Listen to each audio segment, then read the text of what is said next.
Halo semuanya, selamat datang kembali. Kalian pernah kepikiran gak sih, apa aja sebetulnya isi dari komputer atau HP yang kita pegang tiap hari? Nah, hari ini kita bakal bongkar tuntas semua rahasia di balik sistem komputer. Udah siap? Yuk kita mulai. Oke, sebelum kita menyelam lebih dalam, aku punya satu teka-teki seru nih buat kalian. Coba tebak ya, apaan tuh yang punya otak, tapi dia nggak bisa mikir sendiri? Aku hitung mundur ya. 3, 2, 1. Ada yang bisa nebak? Yap, bener banget. Jawabannya adalah komputer. Nah, hari ini kita bakal kupas tuntas gimana sih cara kerja si komputer ini dengan kenalan sama 3 komponen utamanya. Jadi gini, komputer itu sebenarnya bukan cuma satu benda tunggal loh. Anggap aja komputer itu kayak sebuah tim super yang hebat banget. Nah, tim ini punya 3 anggota utama yang wajib kerja bareng biar semuanya lancar. Ada yang namanya hardware, software, dan brainware. Oke, biar gampang bayanginnya, kita pakai perumpamaan yang unik deh. Coba bayangin, cara kerja komputer itu mirip banget sama sistem pencernaan kita. Waktu kita makan, makanan masuk ke mulut kan? Itu input. Terus, di dalam perut, makanan itu diolah. Itu proses. Dan akhirnya, tubuh kita dapat energi. Nah, itu outputnya. Gampang kan? Input, proses, output. Nah, kalau kita sambungin ke dunia komputer, makanan itu ibaratnya data yang kita masukin. Perut kita yang ngolah makanan itu, ya persis kayak CPU atau prosesor yang kerja keras mikir. Dan energi yang kita dapatin, itu sama kayak informasi yang akhirnya muncul di layar komputer kita. Keren ya? Oke, kita kenalan sama anggota tim yang pertama, hardware. Gampangnya, ini adalah tubuh dari si komputer. Semua bagian fisik yang bisa kita lihat dan kita pegang. Jadi intinya hardware itu adalah semua komponen yang ada wujud fisiknya. Dia punya 4 tugas utama. Nerima masukan atau input, ngasih keluaran atau output, memproses data, dan tentunya menyimpan data. Gampangnya gini, perangkat input itu cara kita ngobrol sama komputer. Misalnya, waktu kita ngetik pakai keyboard atau ngeklik pakai mouse. Nah, kalau perangkat output, itu cara komputer ngebales obrolan kita. Misalnya nampilin gambar di monitor atau ngeluarin suara dari speaker. Nah, ini dia nih jagoannya, otaknya komputer, prosesor atau sering kita sebut CPU.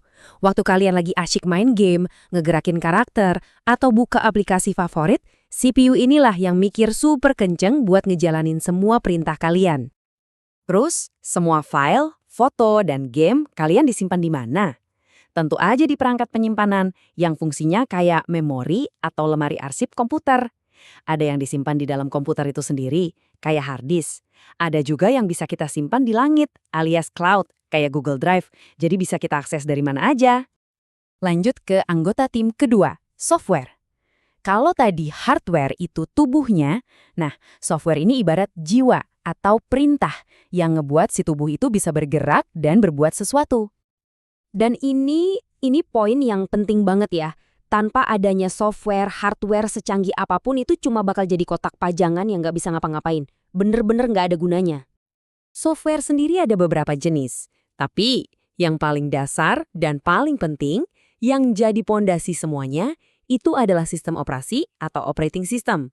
Dialah yang jadi manajer utama di komputer kita. Aku yakin banget kalian semua udah kenal sama nama-nama ini. Kalau di komputer atau laptop, biasanya ada Windows atau Mac OS. Nah, kalau di HP kita, ada Android atau iOS. Mereka inilah yang ngatur semua kerjaan di perangkat kita. Di atas sistem operasi tadi, ada yang namanya software aplikasi. Inilah program-program yang kita pakai sehari-hari buat ngerjain tugas tertentu. Misalnya, ngetik tugas sekolah pakai Microsoft Word, browsing internet pakai Google Chrome, atau chat sama temen pakai WhatsApp. Oke, sekarang kita sampai di anggota tim yang terakhir. Anggota yang paling krusial. Siapakah dia? Dialah brainware. Jadi apa sih brainware itu? Gampang banget. Brainware itu ya kita, kamu, aku, semua manusia yang menggunakan komputer. Tanpa ada kita yang ngasih perintah, tanpa ada kita yang punya tujuan, hardware dan software canggih itu nggak akan ada artinya sama sekali. Nah, setelah kita kenalan sama 3 anggota tim super ini, si badan alias hardware, si perintah alias software, dan si pengguna alias brainware, menurut kalian nih, siapa yang sebenarnya paling pintar dan paling penting di antara ketiganya? Jawabannya adalah kamu. Betul banget, brainware, sang pengguna, adalah bagian terpenting dari seluruh sistem ini. Kalianlah otak yang sesungguhnya di balik semua kehebatan komputer. Komputer itu cuma alat, tapi kalianlah yang memberinya tujuan, perintah, dan makna. Keren banget kan? Jadi kita udah lihat gimana hardware, software, dan brainware adalah satu tim solid yang nggak bisa dipisahkan sama sekali. Nah, sebelum kita selesai, sekarang waktunya buat refleksi singkat. Pertanyaan pertama nih. Coba deh bayangin pas kalian lagi ngirim pesan ke teman pakai HP, sebutin satu hardware dan satu software yang kalian pakai saat itu. Gampang kan? Pertanyaan kedua, coba jelasin pakai kata-kata kalian sendiri, kenapa sih komputer itu jadi nggak berguna sama sekali kalau salah satu aja dari 3 komponen tim super tadi hilang? Dan pertanyaan terakhir yang paling penting, menurut kamu, apa sih yang bikin brainware alias kamu, sang pengguna, jadi bagian yang paling spesial dan paling penting dari semua ini? Coba direnungkan ya, seberapa besar kekuatan yang kau miliki sebagai pengguna.